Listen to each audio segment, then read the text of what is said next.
तो स्वागत है आपका मैथ के ऑब्जेक्टिव सेशन में। हम लोगों ने अब तक 2011 से लेकर 2018 के प्रथम पाली के सभी ऑब्जेक्टिव को डिस्कशन कर लिए हैं। आप उस वीडियो को देखते रहिए और इतना ही में आप काम करते रहिए। आपको कुछ एक्स्ट्रा नया पढ़ने की ज़रूरत नहीं है। आप हम पे थोड़ा सा बिलीव करेंगे, भरोसा करेंगे कि आपको कुछ नया नहीं पढ़ना है।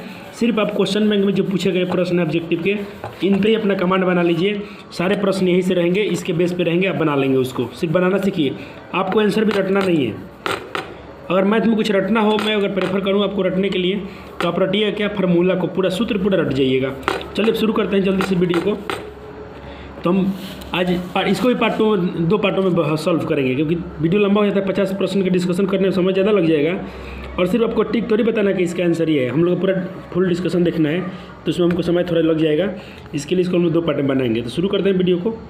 आप पूरा वीडियो को शुरू से अंत तक देखिएगा और पसंद आए तो इसको शेयर और लाइक जरूर कीजिएगा और अंत में सब्सक्राइब इसे आपको जरूर कर लेंगे। चलिए, पहला प्रश्न है कि संख्या रेखा पर, यानी जो लाइन नंबर होती है संख्या रेखा, उसको बोलते हैं लाइन नंबर को, पर प्रत्येक बिंदु प्रदर्शित करता है। क्या करता है? एक वास्तविक संख्या को, एक प्रकृत संख्या को, एक परिमेय संख्या को, एक अपरिमेय से। देखिए, बिंदु पर कोई हम संख्या देखेंगे, मैं इसका बता दूँ। ये मान के चलिए कि कोई हमारा रेखा है, संख्या रेखा है। बीच में हम जीरो लेते हैं और जीरो से बाईं तरफ हम माइनस में संख्या लेते हैं। माइनस में 1, माइनस में 2 और माइनस में 3। दाहिने तरफ हम लेते हैं 1, 2, 3 प्लस में। तो ये क्या है? प्रकृत संख्या है कि परिमेय है कि अपरिमेय है? ये प्रकृत तो होगा नहीं, क्योंकि प्रकृत में जीरो होता नहीं है, तो प्रकृत कर दीजिए। तो ऑप्शन आपका बी गलत हो गया, क्योंकि बी में दिया है प्रकृत। ऑप्शन डी चेक करते हैं। एक दिया है, एक अपरिमेय संख्या, गलत है। ऑप्शन सी चेक करते हैं, एक परिमेय संख्या, गलत है।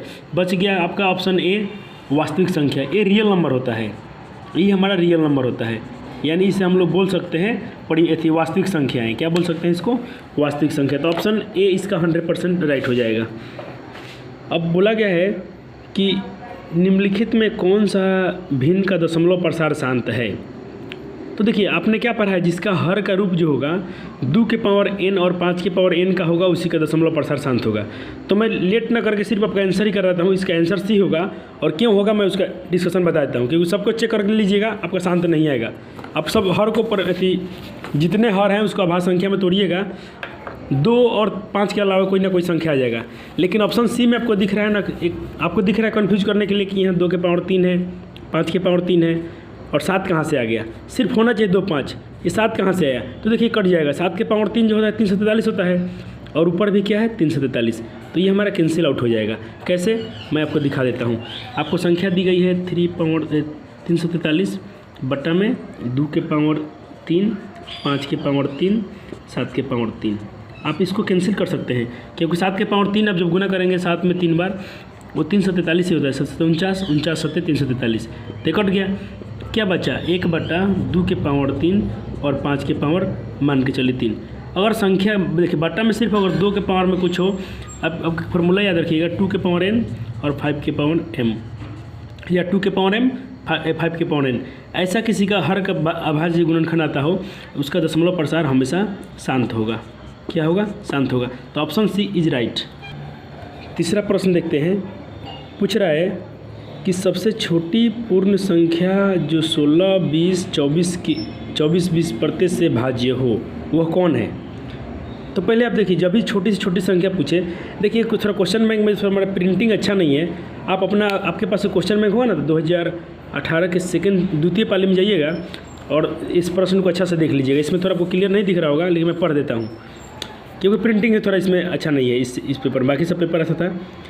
वह सबसे छोटी पूर्ण वर्ग संख्या जो 16, 20 तथा 24 से भाज्य हो, वह कौन है? 240 है कि 1600 है कि 24? देखिए, तो ऑप्शन ए और सी गलत है, क्योंकि 240 तो पूर्ण वर्ग संख्या ही नहीं है। पूर्ण वर्ग संख्या बच रहा है आपका ऑप्शन बी और डी। इसी को हम लोग जाँच कर लेते हैं। पहले तो बोला गया है कि संख्या हमारा छोटी से छोटी निकालना है, और संख्या दी गई है 16, 20 और 24। जब भी छोटी से छोटी संख्या बोले ना, तो इसको हम लोग बोलते हैं LCM। क्या बोलते हैं? LCM, lowest common multiply. यानी छोटी से छोटी संख्या निकालने के लिए हम LCM का यूज़ करते हैं। 2 से इसको ले जाएंगे तो 8 बार में, 10 बार में और 10 बार में। नहीं, यहाँ 24 है, 24 है तो यहाँ 12 हो जाएगा, 12 बार में। अब इसको हम फिर ले जाएंगे, 2 से जाएगा, 2 चौके 8, 5 10, 6 12, फिर 2 से कट जाएगी संख्याएँ, 2 2 जा 4, 2 3 जा 6। अब ये संख्याएँ नहीं जाने वाली है तो एलसीएम में क्या करते हैं, गुना कर देते हैं अंत में, 2 दूना 4, 4 दूना 8, 8 दूना 16, 16 25 80, 80 3 8 3 24, 240 आ रहा है। तो आप ऑप्शन देखिए, खुश मत हो जाइएगा कि आपका ए आंसर सही हो गया, नहीं वो 240 नहीं। अब देखिए इसका एलसीएम तो इतना आया, अब हमसे बोला है कि तो हमारा मैंने क्या बताया, 2 ही ऑप्शन हमारा बच रहा है जिसमें क्या किया है, पूर्ण वर्ग संख्या है। बी में दिया गया है 1600, 1600 का वर्ग क्या होता है, वर्ग पूर्ण वर्ग क्या होगा, 40 होता है इसका वर्गमूल, और एक है हमारा 3600, 3600 का वर्गमूल क्या होता है, ये हो जाएगा 60, कितना होता है 60। अब इसमें आप छोटी से छोटी 40 देकर टिक मत कर दीजिएगा। अब देखिए ये पूरा कटना चाहिए, 240 जो है पूरा कटना चाहिए, तो 40 से 240 कट जाएगा,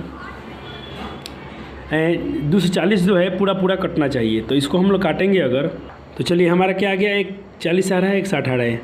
अब छोटी से छोटी संख्या वो है, अब देखिए 240 से हम भाग लगाएंगे सब में, तो देखिए हम 240 से अगर भाग देंगे, 1600 का भाग देंगे, सबसे काटेंगे, तो हमारे पास संख्या क्या था, एक 16 था, 20 था, 24 था, तो 1600 16 से कट सकता है, 20 से कट सकता है, 24 से नहीं कटेगा।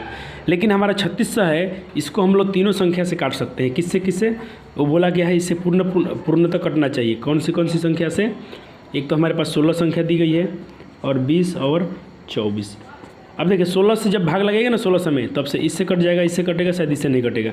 लेकिन जो 3600 हमारा संख्या है, ये 16 से भी विभाजित हो जाएगी, 20 से भी विभाजित हो जाएगी और 24 से भी विभाजित हो जाएगी, तो ऑप्शन हमारा डी राइट हो जाएगा इसका, ठीक है ना।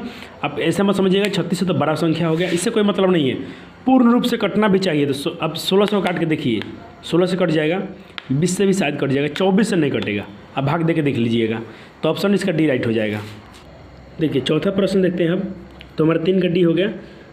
अब बोल रहा है कि 2 संख्याओं का लघुत्तम समापवर्तक इनके महत्तम समापवर्तक का 14 गुना है, लघुत्तम समापवर्तक तथा एचसीएफ महत्तम समापवर्तक एचसीएफ का जोड़ जो है 600 है। यदि एक संख्या 280 है तो दूसरी संख्या ज्ञात कीजिए। तो ये क्वेश्चन रियल में देखा जाए तो सब्जेक्टिव क्वेश्चन है, इसको ऑब्जेक्टिव में दिया गया है, लेकिन इसका आप आंसर ही मत रटिएगा, इसको हम बना के देख लेते हैं। इसके लिए कहीं बाई दिया अगर सब्जेक्टिव में पूछ दे तो वहाँ से आपको फ़ायदा हो जाएगा। मैं दिखाता हूँ, इसके लिए कोई ट्रिक नहीं है हमारे पास, मैं आपको बता रहा हूँ किस मेथड से इसको बना सकते हैं। बनाएंगे तो आपको शायद 1 मिनट लग जाए बनाने में। देखिए क्या कीजिएगा, आपसे बोला गया है कि एलसीएम जो है 14 गुना एचसीएफ है, तो 14 गुना एचसीएफ लिख दिए, समीकरण एक मान लिए। फिर बोला है कि एलसीएम और एचसीएफ का जोड़ कितना है 600, इसको आपने इक्वेशन 2 मान लिया। अब यहाँ से कुछ दूसरी संख्या निकालना है तो हमने एचसीएफ को x मान लिया। एचसीएफ को x क्यों माना, क्योंकि यहाँ 14 गुना एचसीएफ दिया गया था, इसके लिए हमने एचसीएफ को x मान लिया। तो क्या हो जाएगा, 14 का 14, एचसीएफ कितना मान लिया हमने x। अब एलसीएम का मान कितना आ गया 14x। अब क्या करते हैं, समीकरण 2 से एलसीएम का मान रखते हैं। तो समीकरण 2 में क्या है एलसीएम, तो एलसीएम कितना आया हमारा 14, कितना आया 14x। एलसीएम कैसे माना हम लोग, एचसीएफ को हम लोग क्या माना है, एचसीएफ को मान लिए x और एलसीएम कितना आया है 14x बराबर कितना 600। अब देखिए 14x और x कितना हो जाएगा 15x बराबर 600। अब x बाहर करेंगे तो 15 से भाग देंगे, कितना बार में कटेगा 40 बार में। अब यानी x यानी एचसीएफ हमारा आ गया। एलसीएम को हम निकालने के लिए क्या करेंगे, एलसीएम क्या है 14x है, अब यहाँ x का मान रखेंगे तो एलसीएम का मान आ जाएगा। तो 14 गुना x का मान 40, तो 14 चौका 56, 560। अब पूछा है कि एक संख्या है तो दूसरी संख्या क्या है, अब हम लोग निकाल सकते हैं। अगर हमें एचसीएफ मालूम हो और एलसीएम मालूम है तो पहली संख्या दी हो दूसरी संख्या निकालना हो, या दूसरी संख्या दी हो पहली संख्या निकालना हो, तो कोई हमें रोक नहीं सकता है। लेकिन इसके पहले प्रॉब्लम था, ना हमें एलसीएम मालूम था ना हमें एचसीएफ मालूम था, सिर्फ समीकरण का एक रूप मालूम था। हमने यहाँ से समीकरण से अपना एलसीएम और एचसीएफ निकाल लिया। अब आसान है, अब ऐसे निकाल लेंगे आप इसको। मैं रटवाने में बिलीव नहीं रखता हूँ, कुछ भी हो लंबा हो मैं आपको समझाने में बिलीव करता हूँ। बच्चे एक बार समझ जाएंगे तो उसके लिए कोई भारी चीज़ नहीं होता है। इसको आप 1 मिनट में जरूर बना लेंगे, इतना आपके पास अभ्यास कर लेंगे तो इसको 1 मिनट में आराम से बनाएंगे। आपने एक सूत्र पढ़ा होगा, एक पहली संख्या गुना दूसरी संख्या जो होती है एचसीएफ गुना एलसीएम के बराबर होती है। आपने पढ़ा होगा ना, 2 संख्याओं का गुणनफल बराबर एचसीएफ गुना एलसीएम। अब देखिए इसमें से हमको बोला है कि एक संख्या 280 है, एक संख्या 280 है, तो दूसरी संख्या हमको पता नहीं है।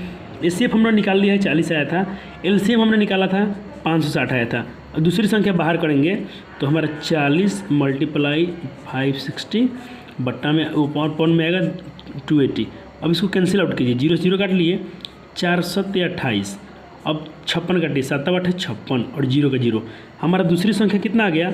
80। हमारा दूसरा संख्या कितना आ रहा है? 80। तो ऑप्शन बी इज 100% राइट है। आपको समय लगा कोई मतलब नहीं है, आप इसका आंसर याद कर लेंगे बनाते बनाते। जब इस सवाल पैसा पूछे तो इसका खुद ये सवाल रिपीट हो तो इसका आंसर अवश्य टिक कीजिएगा। लेकिन अगर बनाने के लिए दे दिए तो कैसे बनाएंगे आप? अब बना लेंगे। अब इस टाइप के कभी सवाल आपसे पूछेगा ना सब्जेक्टिव में, तब बना लेंगे। इसके लिए मैं आपको डिस्कशन करवाता हूँ। देखिए इसके लिए तो मैंने आपको जादू सिखाया है कि रेकरिंग वाला जब भी सवाल मिले 6 नंबर सवाल जो है, थोड़ा वीडियो क्लियर नहीं हो रहा है, अभी आ गया। इसको तो आप देख के ही बता दीजिएगा क्या आंसर होगा। देखिए जहाँ ट्रिक है हमारे पास जो सिखाऊं मैं आपको भरपूर सिखाऊंगा, क्योंकि मर जाने के बाद कुछ हम लेकर नहीं जाने वाले हैं। तो जितना हमें आता है मैं कोशिश करूंगा कि आपको उतना मैं ज्ञान दे दूं। चलिए इसको मैं आपको ट्रिक से बताता हूं क्या होगा। देखिए आपसे रेकरिंग का कोई भी सवाल पूछे ना, आप मरते दम तक नहीं भूलेंगे। 23.43 और माथे पर रेकरिंग है। इसको बोल रहा है कि पी बटा क्यू के रूप में लिखने पर इसका आंसर क्या होगा? कुछ नहीं, बट्टा मारिए, जितना पर रेकरिंग है उतना 9। मैं सिखाया हूँ आपको। अब पूरी संख्या लिख लीजिए। पूरी संख्या आपका क्या है? 2343 विदाउट डिसमिल, यानी बिना दशमलव के लिखना है। इस बात को याद रखेंगे। अब माइनस कर लेंगे उसको जिस पे रेकरिंग नहीं है। रेकरिंग किस पे नहीं है? 23 पे माइनस कर लीजिए, आपका आंसर आ गया। 3 में से 3 गया 0, 4 में से 2 गया 2, 3 के 3 हो गया और 2 का 2। 23/99। 23/99। इसमें कितना समय कम लगा आपका? Option A. अब देखिए मैं आपको इससे भी आसान तरीका बताता हूँ एग्जाम की दृष्टि से, आप वहाँ कैसे हल करेंगे। माथे पे क्या है? 2 संख्या पर रेकरिंग है, तो बट्टा में 2 9 खोजिए, कहाँ है? 3 9 है, नहीं चाहिए। 3 9 है, नहीं चाहिए। 100 है, कभी नहीं। Option A right. कोई घटाने फटाने की जरूरत नहीं है, लेकिन आपको बनाने का तरीका भी आना चाहिए कि भाई दे मान लीजिए सब सिमिलर ऑप्शन दे दे, सबके बट्टा में 9 9 रहे चारों ऑप्शन में, तब तो आपको ये वाला खोजना पड़ेगा कि नहीं? 23-20। चलिए 7वां प्रश्न देखते हैं। 7वां प्रश्न भाई थोड़ा क्लीन हो जाए। पूछ रहा है कि रेखीय समीकरण युग में x + 2y = 5, 3x + 12y = 10 का हल क्या होगा? देखिए इसको जब a1/a2 b1/b2 से कंपेयर करेंगे ना, तो इसका आएगा अद्वितीय हल। तो इसका हो जाएगा एकल हल होगा। क्या होगा? एक हल होगा इसका। ऑप्शन ए याद हो जाएगा। इसको आप a1/a2 b1/b2 पर तोड़ लीजिएगा। आसान प्रश्न है, इसके लिए मैं छोड़ रहा हूँ आपके लिए। जो मुश्किल है मैं उसे खुद कर रहा हूँ। आसान आप खुद से निपटा लीजिए। आसान वाले को आप मार दीजिए, भारी वाले को हम मारेंगे। मिल के हम लोग जल्द से जल्द अपना बहुत एक अच्छा स्कोर करेंगे। 50 में 50 हमारा टारगेट होगा। और आपको मैं सूचना दे दूं कि मैं बहुत जल्द आपके लिए सब्जेक्टिव वाला का मैं बना रहा हूं, उसका मैं पूरा नोट्स तैयार कर रहा हूं। ऑफलाइन भी क्लासेस में करानी है, क्योंकि मेरे ऑफलाइन क्लासेस में कुछ नए बच्चे आए हैं, तो जो वो लोग मेरे पास शुरू से नहीं पढ़े हैं, अभी फ़िलहाल आए हैं। और कोई बच्चा हो आपके पास तो भेज सकते हैं। जो मेरा टेस्ट सीरीज अभी चालू होने वाला है, इसमें भाग ले सकते हैं। और गरीब है तो उनके लिए फ्री शिक्षा होगी। और बाकी यहाँ पैसा का उतना कुछ मायने नहीं होता है। आप एक बार जरूर बोलिएगा कि एक बार हम आपसे पढ़ के देखें। और कोई आसपास के है तो मेरे पास भुकरा गांव से, तो उन लोग के लिए मुझे ऐसा बैच करना है कि उसको वो लोग पूरा बुक भी ना पढ़ें, और ऐसा मैं पढ़ा दूँ कि वो पूरा बुक बना लें। तो इसके लिए मैं ऐसा सोच रहा हूँ कि आपका जितना त्रिकोणमिति के क्वेश्चन है उसको एक बार करा दूँ, रियल नंबर एक बार करा दूँ, आपका ज्योमेट्री एक बार करा दूँ, मेंसुरेशन एक बार करा दूँ, सबको पार्ट बाय पार्ट जो प्रश्न VVI प्रश्न है उसको करा दूँ। वैसे पढ़ाने से फ़ायदा होगा कि जो बच्चे नहीं पढ़े उनका भी एक चैप्टर क्लियर हो जाएगा।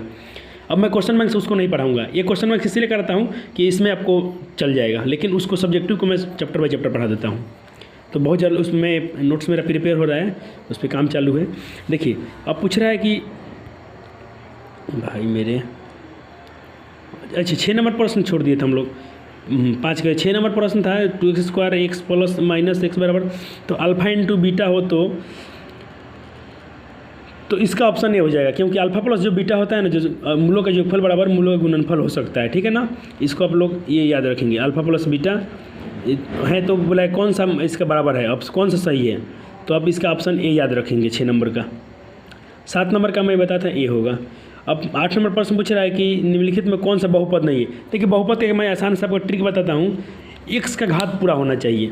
देखिए यहाँ x के घात में पूरा संख्या है, यहाँ भी x के घात में कोई संख्या है 1 है, यहाँ भी x के घात में 3 है, लेकिन यहाँ देखिए c में, यहाँ बट्टा में है, तो बट्टा को हम लोग क्या बोलते हैं? निगेटिव बोलते हैं, माइनस बोलते हैं। क्योंकि आपने एक फार्मूला पढ़ा होगा a⁻⁻a बराबर, इसको हम लोग 1/a बोलते हैं। 1/a में कोई संख्या लिखा है, इसका मतलब जिसका घात है माइनस में है। किस में है? माइनस में। तो यहाँ ऋणात्मक नहीं होना चाहिए घात। तो घात किसका ऋणात्मक है? ऑप्शन सी का, क्योंकि बट्टा में दी गई है। अब देखिए आसान प्रश्न है, घटाने के लिए सिर्फ बोला है कि इसका आंसर क्या होगा। देखिए थोड़ा ये मैं वीडियो क्लीन है, लेकिन क्या है ना, जो क्वेश्चन बैंक का जो प्रिंटिंग है वो थोड़ा बहुत उतना अच्छा नहीं है, इसके लिए आपको ऐसा दिख रहा होगा। पूछ रहा है कि 0.3x माइनस 0.37 इक्वल इतना 0.37x बराबर इतना का मान क्या होगा। कुछ नहीं है, सिर्फ घटाना है। मैं इसको पहले बना देता हूँ, फिर आपको वीडियो दिखा देता हूँ, क्योंकि बनने में थोड़ा हिलता है वीडियो ज़्यादा। देखिए बहुत आसान सवाल पूछा है, इसको आप जरूर सॉल्व कीजिएगा। इतना 0.3x माइनस 0.37 बराबर 0.37x माइनस इतना का वैल्यू, x का वैल्यू क्या होगा। आप x में से x घटा लीजिए, या तो इसको आप यहाँ तक लाइए बाएं तरफ, या इसको इधर लाइए। मैंने इसको यहाँ पे रखा, इसको लाया, इस x को इस x के पास लाया, यहाँ प्लस में है, इधर आएगा तो माइनस में, इतना जानते हैं आप। ठीक, यहाँ क्या बचेगा 0.3x, लेकिन यहाँ इसको अब इधर लाना पड़ेगा, ये माइनस में है तो ये प्लस में हो जाएगा। अब देखिए 0.3 में से 0.3x घटाएंगे तो क्या बचेगा, माइनस में बचेगा 0.07, यहाँ मैं घटा के दिखाया हूँ, इतना बचेगा। अब देखिए यहाँ प्लस है माइनस यानी घटेगा, इसमें से ये घटाइए 0.37 में से 0.3 घटाइए तो अब क्या बचेगा 0.7, ये प्लस में बचेगा। x बाहर करेंगे तो 0.07 प्लस का और ये माइनस का इधर आएगा, कट जाएगा एक बार में, दोनों संख्या सेम है लेकिन ये माइनस है, इसका -1 आंसर हो जाएगा। तो ऑप्शन ए राइट है इसका, ठीक है ना। अब पूछ रहा है कि देखिए ये भी 10 नंबर तक एकदम हलवा सवाल है। बोल रहा है कि 6x के पावर 4y और 12xy का महत्तम समापवर्तक क्या होगा। महत्तम मतलब क्या होता है, HCF। आप इस क्वेश्चन को इंग्लिश में जरूर पढ़िएगा, वहाँ लिखा होगा हाईएस्ट कॉमन फैक्टर, यानी HCF निकालने के लिए। देखिए सवाल पूछा है 6x के पावर y और एक संख्या दी गई है 12xy का HCF क्या होगा। कुछ नहीं कहना, तोड़ दीजिए, 6 को तोड़िए तो 2 3 6, x कितना है 4, x कितना है 4, ऐसे रहने दीजिए। y को y छोड़ दीजिए। एक संख्या हमको क्या दी गई है 12 को तोड़िए, 2 दूना 4, 4 3 12, xy। HCF का अपना फार्मूला क्या पड़ा है, दोनों में चेक कीजिए क्या क्या मैच करता है। मौसौ HCF को क्या बोलते हैं, मौसौ, जो मिले, क्या मिले, 2 मिल रहा है तो 2 ले लीजिए, 3 से 3 मिल रहा है तो 3 ले लीजिए, दोनों में मिलना चाहिए। x 4 है, इसमें भी x 1 है तो एक ही x लेंगे, चारों x नहीं लेंगे, क्योंकि इसमें 4x है लेकिन इसमें चारों x नहीं है, इसमें x 1 ही है तो 1 ले लेंगे। y इसमें भी 1 है, इसमें भी 1 है, ले लीजिए। मल्टीप्लाई कीजिए, 2 3 6, x में y से गुना कीजिए xy, तो 6xy चेक कीजिए किधर है, 6xy ऑप्शन डी में दिख रहा होगा आपको 6xy। बहुत आसान सवाल था, इसको आपने बना लिया होगा। चलिए चलते हैं 11 नंबर प्रश्न के पास। देखिए 11 नंबर जो प्रश्न है, इसको मैं बोला हूँ कि आप इसको 2 से बना सकते हैं। एक तो ये आप विलोपन विधि से बना लीजिएगा, या आप इसको बाई ऑप्शन बनाइएगा। तो देखिए आपको ऐसा, देखिए x का मान क्या रखें यहाँ पे, एक मैं सवाल आपको यहाँ पे बता रहा हूँ। कहने का मतलब चारों ऑप्शन में से x और y का मान दिया गया है। देखिए ये जो है x का मान होता है, ये y का मान होता है, ये x का मान, ये y का मान, x का मान, ये y का मान, x का मान, y का मान। अब चारों ऑप्शन में से कौन सा ऑप्शन यहाँ रखें x का मान और y के जगह पर y का मान, कि हमको 149, इसको 149 बनाना है। सोचिए कितना है, 197 और 17 मिलाकर कितना होगा, और एक रखेंगे तो कितना हो जाएगा, ये 7 7 14 और 9 1 8, 9 1 10 का 0 और 1 1 2, ये 204 है। अब इसको बनाना है कितना, 149। तो आपको मालूम है ना कि एक नहीं रख सकते हैं, दोनों का मान प्लस में नहीं होगा, दोनों का मान प्लस में नहीं होगा। तो प्लस वाले को काटिए, कौन कौन प्लस में है, तो ऑप्शन बी तो गलत हो गया। अब आपके पास बच गया माइनस में आंसर एक ACD, तो इसका आंसर तो डी है, लेकिन कैसे डी है आप देख लीजिए। आप चारों का ऑप्शन चेक कर लीजिएगा रख के, जिससे मैं रखता हूँ। यहाँ बोला गया है x का मान 2 रखने के लिए और y का मान 1, तो 197 गुना y के मान माइनस में 1 बराबर 149, 17 दूना 34, 17 दूना 34, इसको गुना कीजिए तो माइनस हो जाएगा, प्लस माइनस माइनस 197। अब आप ही बताइए, लेकिन शायद तो ये माइनस में आ रहा है आंसर, तो ये गलत हो जाएगा। तो दूसरा ऑप्शन चेक करेंगे हम लोग, तो 34 में से 197 घटाएंगे तो आंसर माइनस में आ रहा है, तो डी गलत है। अब ऑप्शन चेक करते हैं, ऑप्शन चेक कर लेते हैं ए नंबर। सॉरी भाई दोस्तों, यहाँ पे क्वेश्चन ही हम लोगों ने गलत उतारा है, मैंने क्वेश्चन ही गलत नोट किया है। यहाँ 17 नहीं है, 173 है। अब चलिए अब देखते हैं, तो 173 यहाँ रखना पड़ेगा, 173, तो 173 2 तो कितना हो जाएगा, 2 3 6, 2 7 14 और 2 कम 2 3, 346 में से इतना घटाते हैं तो इतना आता है कि नहीं। 346 में से हम लोग सब्ट्रैक्ट कर लेते हैं, सब्ट्रैक्शन यानी माइनस, 16 में से 7 गया 9 और यहाँ बचा 3, 13 में से 9 गया 4, 49, 2 में से गया 1, 149। ऑप्शन डी राइट है इसका। बाकी आप ऐसे ही x और y का मान चेक कीजिएगा तो नहीं होगा। एक तो ये विधि हुआ, और एक दूसरा विधि हम लोग के पास होता है विलोपन या प्रजुनन या प्रतिस्थापन से बना लीजिएगा, आंसर इसका मिल जाएगा। इस सब प्रश्न को छोड़ना नहीं चाहिए, बनाइएगा जरूर आप एग्जाम में। देखिए 12 नंबर जो प्रश्न है, पूछ रहा है कि दिघा समीकरण ax²। देखिए अभी मेरे पास डाटा कम है, एक ही मेरा एक जो सिम का रिचार्ज था वो ख़त्म हो चुका है, तो इसके लिए हम थोड़ा मजबूर हैं, हमको क्वेश्चन थोड़ा जल्दी करना पड़ेगा, और बड़ा लंबा वीडियो हो जाएगा तो अपलोड ही नहीं हो पाएगा, तो आज का वीडियो बनाने से कोई फ़ायदा नहीं होगा। तो जितना कम होगा वो क्वेश्चन उतना ही करता हूँ, लेकिन मैं आपको समझाने से मतलब है, आपको समझ में आ जाना चाहिए। चलिए, ये इसको बोला है कि मूल समान है, तो मूल समान का मतलब क्या होता है? डी के मान किसके बराबर होना चाहिए? 0 के बराबर होना चाहिए। डी का मान किसके बराबर होना चाहिए? 0 के बराबर। यहाँ देखिए ए का मान ए है, ठीक। बी के मान चेक करेंगे तो क्या है? -4a है। सी के मान चेक करेंगे तो कितना है? 2a + 1 है। कितना है? 2a + 1। तो मूल समान है, इसका मतलब क्या हुआ? डी का मान कितना होता है? b² = 4ac, b² - 4ac। तो b², बी के मान कितना है? -4a², 4ac, 4a का मान है a, सी के मान कितना है? 2a + 1। यही ना होता है फार्मूला। 4 का स्क्वायर कितना होता है? 16। यहाँ देखिए 4a क्या हो जाएगा? 4a और 2a + 1। इसको सिंप्लीफाई करेंगे तो 16 - 0 के बराबर होता है। जब मूल समान बोल रहा है तो 0 के बराबर होना चाहिए। 4 दूना 8a² और 4 में 1 से गुना कीजिए तो 4a। इसी को सिंप्लीफाई करेंगे। अब देखिए यहाँ छूट गया है, 4a² हो गया, 16a² होगा। कितना होगा? 16a²। 16a² में से 8a² घटाएंगे तो कितना बचेगा? 8a²। और यहाँ क्या बचेगा? -4a = 0। अब देखिए इसको आप यहाँ हटाइए इधर से, तो 8a² बराबर इधर क्या हो जाएगा? 4a। अब यहाँ से आपको बोल रहा है a का मान, सिर्फ a का मान निकालना है, तो यहाँ एक a रख देते हैं, तो यहाँ 4a और इसमें का 8 और उसमें का एक a यहाँ पर रख दिए, एक a छूटा है तो यहाँ पर आ जाएगा 4 का 4, 4 दूना 8, 1/2 आंसर हो जाएगा इसका। तो अब वीडियो देख के वहाँ से पॉज करके वीडियो को लिख लीजिएगा, क्योंकि थोड़ा हमको फास्ट चलना पड़ेगा, क्योंकि आप मजबूरी समझते हैं। जैसे मेरे एक और सिम रिचार्ज कर लूँगा तो फिर आपको वीडियो मिल जाएगा, क्योंकि दो में 2 GB मिलता था, तो मैं वीडियो आराम से, मतलब क्या कीजिएगा, महंगाई इतना हो गया डाटा का, अब बहुत महंगा रिचार्ज हो गया। जो 500 का था वो 700 पे लेके चले गए अंबानी जी, और इसी में एग्जाम के नज़दीक है। ये गलत है, फ्री की आदत लगा के बाद में ज़्यादा पैसा वसूलना, ये देश के खिलाफ है भाई।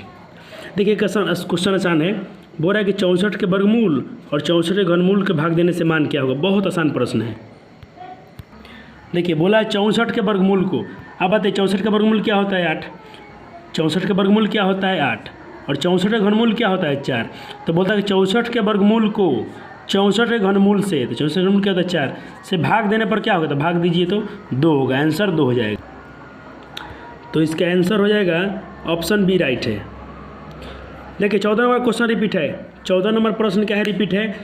15 नंबर क्वेश्चन भी रिपीट है, इसको आप कर लेंगे, दोनों को मैं करा दिया हूँ पिछले वीडियो में। 14 नंबर का आंसर अब क्या होगा? एक विषम पूर्णांक हो जाएगा। 16 नंबर भी क्वेश्चन रिपीट है, 1/3 आंसर हो जाएगा। क्या हो जाएगा? 1/3। तो जो क्वेश्चन रिपीट है उसको हम छोड़ते हैं, क्योंकि समय तो बचेगा ना। जो पिछले वीडियो में आप जरूर देख लीजिएगा, पार्ट 2018 का फर्स्ट जो देखिएगा, ये क्वेश्चन रिपीट है, ये भी रिपीट है, ये भी रिपीट है, तीनों रिपीट है। लेकिन इसको मैं फिर से एक बार बताता हूँ, जो 10 गुना और 15 किसके मान के बराबर है? ये किसके बराबर है पूछ रहा है ना, तो कितना होगा? रूट में 150 होगा। अब इसको तोड़ दीजिए प्राइम फैक्टर में 150 को, 150 को हम लोग तोड़ेंगे तो हमारा 2 से कटेगा 75 बार में, 3 5 7 7 5 12, 3 से कटेंगे तो 25 3 75, अब कटेगा 5 से, अब नहीं कटेगा, जोड़ा लगाइए, जोड़ा लग गया, हाँ 5 का जोड़ा लग गया, तो 1 5 बाहर, और जोड़ा किसका नहीं लग रहा है? 3 और 2 का जोड़ा नहीं है, कोई पेयर नहीं है, तो 3 2 अंदर चलेंगे, तो 3 दूना कितना होगा? 6, तो 5√6, ऑप्शन ए राइट हो जाएगा, ठीक है ना। ये लेकिन तीनों क्वेश्चन रिपीट थे, 14 15 16। देखिए इसलिए क्वेश्चन बैंक बनाने से फ़ायदा है, जैसे आप आगे बढ़ेंगे बहुत सारे क्वेश्चन आपको रिपीट मिलेंगे। एक क्वेश्चन नया है, 17 नंबर को बना लेते हैं हम। देखिए मैंने इसको बना दिया वीडियो जल्दी करने के लिए। 7 sin square theta + 3 cos square theta / 4। तो इसका पूछा है कि बाकी जो क्वेश्चन उसका मान क्या होगा। मैं एक बार क्वेश्चन आपको दिखा दूँ। तो पूछा है आपसे, तो थोड़ा क्लीन हो जाए भाई मेरे, हाँ। तो sin square theta - cos square theta का वैल्यू कितना होगा? तो पहले हम देखिए, त्रिकोणमिति में हमें 3 चीज़ मालूम होना चाहिए, लंब, आधार, कर्ण। क्या क्या मालूम होना चाहिए? लंब, आधार और कर्ण। लेकिन इसको में देखिए, हम पहले कुछ भी मालूम नहीं तो हम लोग क्या करते हैं, ये हमको दिया गया है, हम पहले क्या करते हैं, त्रिकोणमिति में जब भी सवाल बनाइएगा तो या तो साइन के रूप में या कॉस के रूप में बदल लीजिएगा। साथ के साथ साइन के रूप में है, रहने दीजिए। 3 का 3, कॉस को मैंने साइन के रूप में बदल दिया। कॉस का फार्मूला क्या होता है साइन के रूप में? 1 - sin स्क्वायर थीटा। तो इसको 4 का 4 लिखा। अब यहाँ पर ऐसे कर दिया, 3 से गुना के 3 एकम 3 और 3 sin स्क्वायर थीटा बराबर 4। अब क्या कीजिए, अब 7 sin square theta - 3 sin theta कितना होगा? घटेगा, तो 4 sin स्क्वायर थीटा, प्लस में 3 बच गया, लेकिन इसको हम लोग बराबर में इधर लाएंगे, तो 4 में से 3 घटेगा, 1 बचा। अब देखिए साइन स्क्वायर थीटा का मान कितना हो गया? बट्टा में इस 4 में से 3 गया, 1 बट्टा में 4 आ गया। अब सिर्फ हम साइन थीटा का मान निकालते हैं, तो जो स्क्वायर क्या बनेगा? वर्गमूल। 1 का वर्गमूल 1 होता है, 4 का वर्गमूल 2 होता है। और साइन का फार्मूला होता है पी बटा एच। तो पी का वैल्यू 1, एच का वैल्यू 2। यहाँ से बी का वैल्यू पता कर लेंगे। बी का फार्मूला क्या होता है, कर्ण का स्क्वायर माइनस लंब का स्क्वायर। कर्ण का मान कितना था 2, कर्ण का मान क्या था 2, लंब का मान था 1, तो 2 का स्क्वायर 4, 1 का स्क्वायर 1, 4 में से गया √3 होगा। अब ये कितना आ गया हमारा, आधार मालूम हो गया। अब निकाल लेते हैं जो प्रश्न में पूछा गया हमसे। अब जो प्रश्न में पूछा गया है उसको निकाल लेते हैं। जो प्रश्न में पूछा गया है उसको निकालते हैं हम। आपसे पूछा a sec theta plus cosec theta के मान सेक कैसे होता है। तो बी का वैल्यू हमारा कितना आया था, हम लोगों ने बी का वैल्यू निकाला था √3। एच का मान क्या था 2, और यहाँ देखिए एच का मान क्या था 2, और पी का मान कितना था 1 बटा में 1। तो बटा में 1 लिखते नहीं है, तो हमारा आंसर क्या हो गया √3/2 प्लस 2/1। एक तो नीचे लिखते नहीं है, तो ऑप्शन ये हो गया हमारा आंसर, जो ऑप्शन बी है राइट। जो क्या है, ऑप्शन बी है राइट। अब मैं क्या करता हूँ, वीडियो कहीं पर रखता हूँ कि वीडियो थोड़ा लंबा हो रहा है और 2 GB के अंदर में इसको अपलोड करना है, तो मैं अगले वीडियो में इसको बाकी क्वेश्चन करा देता हूँ। क्योंकि देखिए बाकी क्वेश्चन जो है रिपीट वाले क्वेश्चन है। ये भी 2018 के प्रश्न है, 2018 के प्रश्न है, फर्स्ट शिफ्ट का फर्स्ट शिफ्ट का, तीनों इधर सारे प्रश्न रिपीट हैं। तो जो चले मिलते हैं अगले वीडियो में। Thank you so much. आप इसको अधिक से अधिक शेयर कीजिएगा कि आने वाले बच्चे को फायदा मिल जाए। और आपको मैं पूरा अब तक मैथ नहीं पढ़े हैं, टेंशन नहीं लेना है, मैं आपका सब्जेक्ट बहुत जल्द कराने जा रहा हूँ, आपका पूरा तैयारी हो जाएगा। Thank you so much, love you.